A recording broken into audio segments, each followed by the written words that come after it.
ପାଖେଇ ଆସିଲାଣି ସେଥିପାଇଁ ତ ମୋତେ ଏମିତି ଲାଗୁଛି। তুমি চিন্তা করবে না ମୁଁ তুমি ତ ଏଇ ସାଙ୍ଗେ ସାଙ୍ଗେ ହସ୍ପିଟାଲକୁ ନେଇଯିବି। ଆଉ ଚାଲ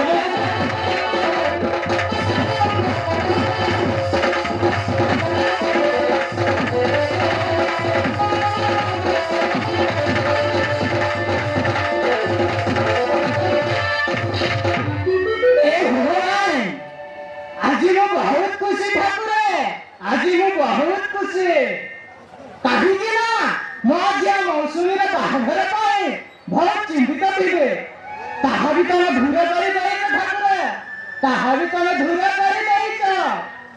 ମୋ ଝିଅ ମୌସୁମୀର ବାହାଘର ବହୁତ ଭଲରେ ହେଇଗଲା ଠାକୁରେ, ବହୁତ ଭଲରେ ହେଇଗଲା। ମୋ ଝିଅ ବାହା ହେଇ 5 ବର୍ଷ ବିତିଗଲା, ଦିନେ ହେଲେ ବି ମୁଁ ତାଙ୍କ ଘରକୁ ଯାଇନି। ଆଜି ନ ହେଲେ କାଲି ଦିନେ ସମୟ ବାହାର କରି ମୁଁ ତାଙ୍କ ଘରକୁ ଯିବି, ଆଉ ମୋ ଝିଅ ଜ୍ୱାଇଁ ମୋ ନାତିକୁ ଦେଖି ଆସିବି, ଆଉ ସମୁଦ୍ରୀଙ୍କ ସହ ପଦଟିଏ କଥା ହେଇ ଆସିବି। ଯାଉଛି।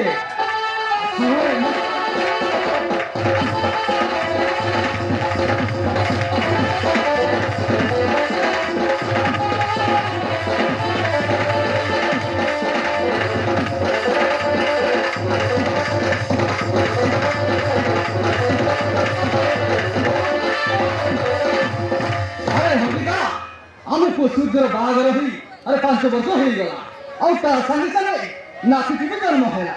ଆରେ ନାତି ମୁହଁକୁ ଦେଖିଲେ ମୋ ପେଟ ପୁରିଯାଏ। ହେଲେ ଆମ ପଶୁ ଗୋଟେ ମୂର୍ଖ, ଆରେ ସବୁବେଳେ ମଦ ପିଇ ଆସି ବୋଉ ନାତି ଉପରେ ଅତ୍ୟାଚାର କରୁଛି। ସେ କୁରାନ କାଳକୁ ପାରି ହବନି ଭୂମିକା, ଆରେ ପାରି ହବନି। ମୁଁ ବି ସବୁବେଳେ ସେ କଥା ଚିନ୍ତା କରୁଛି। ଆମ ପୁଅ ସୂର୍ଯ୍ୟ କଣ କରୁଛି ମତେ ଛାଡ଼ିବ, ସେ କଥା ଭାବି ଭାବି ମୋ ଆଖିରେ ନିଦ ହଉନି।